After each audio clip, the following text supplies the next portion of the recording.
sure the seagulls are probably disconsolate.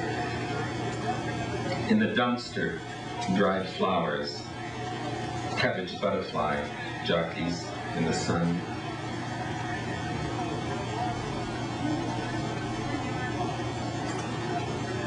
This next one was written for a friend of mine who's with Boston Youth Theater.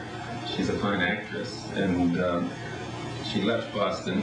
She grew up here and has performed in a lot of the plays, and left for California the 2 days after the earthquake.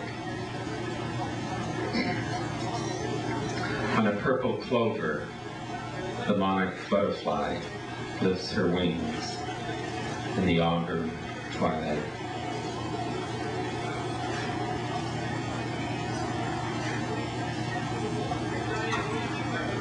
Wrapped in cardboard, the lonely mendicant sleeps in the railroad yard.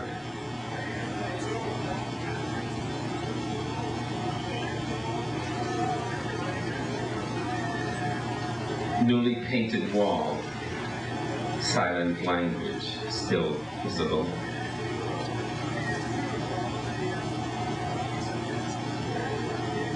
This next one has to do with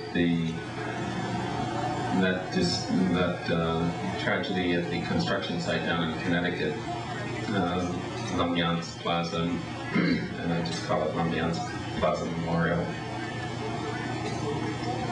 White mayflowers adorn the wooden altar at the construction site.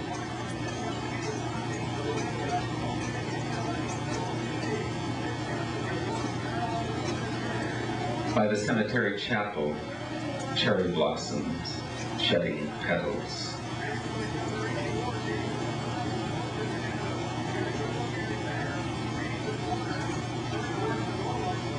In the backyard, after digging up roots, an arrowhead.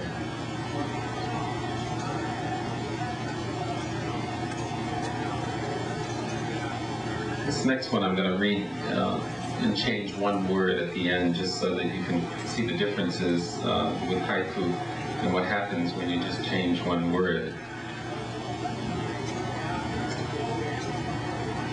And look, it's the last word. Merging with the highway wall, glacial rock, moss climbs silently.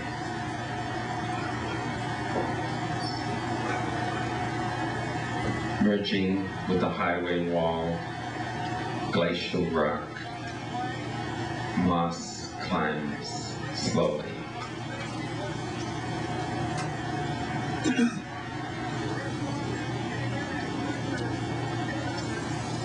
Wrapping exposed roots in burlap, the long journey home.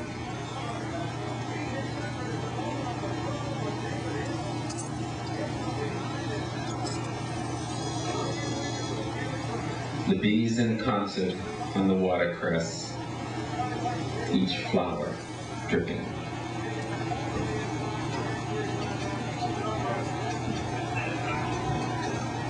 This next poem was a short film by the Russian director who died in Paris, Tuchanovsky. Is that his name? That did one of his films in Harvard Square, I guess around New Year's last year, and I saw it. It was such a beautiful film. It was beautiful. It was tragic, but it was beautiful in the sense that he was trying to warn people of the impending disaster of a nuclear holocaust. And the film, in a very Strindbergian sense, tries to deal with the loneliness of people, family, trying to deal with those kind of feelings. Behind the branches, the steady movement of water mirrors the clouds. Behind the trees, the fire rages along with the sun.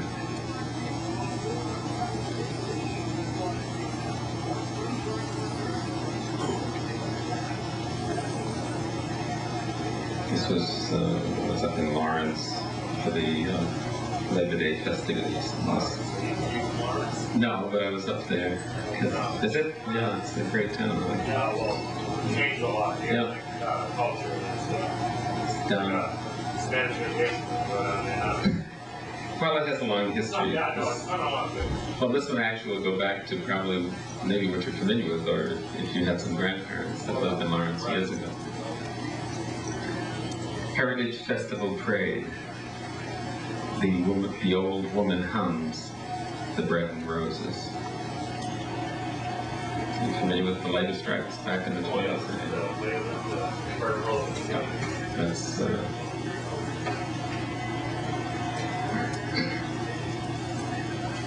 this is closest to the present day situation. At Seaburg, a gleam of sun shimmering on the water.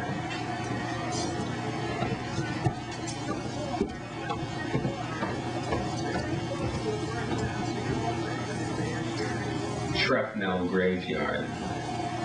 The Amerasian child points on a wall of names.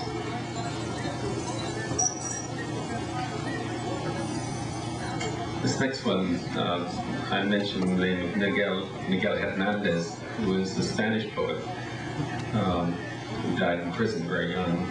He was against Franco. But the thing that's very beautiful about the poetry of Miguel Hernandez is that he was a people's poet in Spain, and what you find now, you find a lot of graffiti with Miguel Hernandez's poems written on the walls, and I think he typifies that whole symbolism of what